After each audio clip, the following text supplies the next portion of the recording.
par Madame Céline Thiébaut-Martinez pour le groupe socialiste.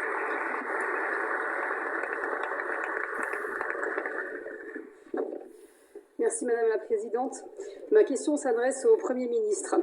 Monsieur le Premier ministre, il y a urgence. Urgence pour les 230 000 femmes et les 160 000 enfants qui, en 2022, ont été victimes de viols, de tentatives de viol ou d'agressions sexuelles.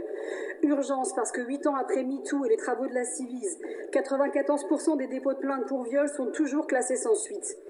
Hier, avec plus de 110 collègues de 8 groupes politiques différents, nous avons déposé une proposition de loi comportant près de 80 articles. Prévenir, détecter, signaler, accueillir, accompagner, prendre en charge, enquêter, juger, réprimer. Notre proposition de loi intégrale pour lutter contre les violences sexistes et sexuelles faites aux femmes et aux enfants répond à chacun de ces impératifs. C'est une loi intégrale parce qu'elle éclaire les zones d'ombre du droit. Intégrale parce qu'elle ne détourne le regard d'aucun lieu, d'aucun moment, d'aucune victime. Intégrale parce qu'elle traduit concrètement les 140 mesures portées il y a un an, jour pour jour, par plus de 150 organisations féministes, dont certaines sont présentes ici dans les tribunes.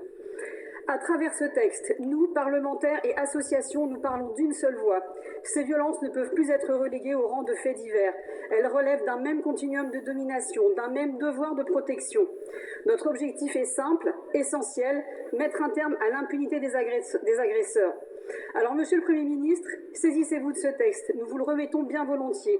Nous sommes prêts à avancer ensemble, pas au gré de micro-mesures éparses, pas à coups de mesures symboliques à coût zéro, mais résolument, intégralement, pour que la France cesse enfin de tolérer l'intolérable. Je vous remercie, Madame la députée. La parole est à Madame Aurore Berger, ministre en charge de l'égalité entre les hommes et les femmes. Merci Madame la Présidente, Mesdames et Messieurs les députés, Madame la députée Céline Thiébaut-Martinez. Merci pour la contribution qui est la vôtre et celle des 110 députés et sénateurs qui ont signé cette proposition de loi transpartisane. Je vais reprendre vos mots, vous dites parler d'une seule voix.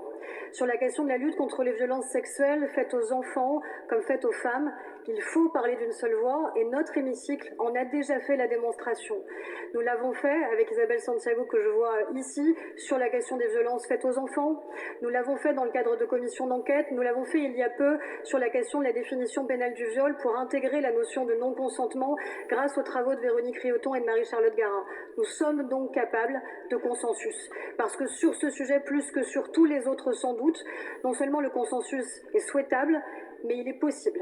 La contribution que vous faites, elle est importante et elle vient compléter d'ailleurs beaucoup d'autres propositions de loi qui ont déjà été inscrites, déposées par de nombreux députés et sur tous les bancs de cet hémicycle et y compris aussi du Sénat. Et c'est donc ensemble que nous devrons travailler pour garantir une élaboration en effet d'une loi qui permette que chacune et chacun soit respecté. Mais au-delà de la loi, nous avons collectivement un défi majeur qui est d'accepter que ce n'est pas un fait divers.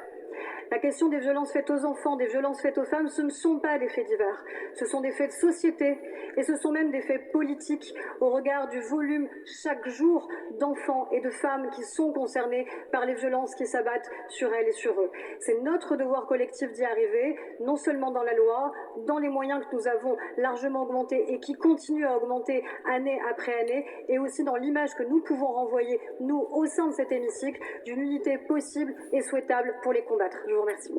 Merci beaucoup, Madame la ministre. Madame la députée.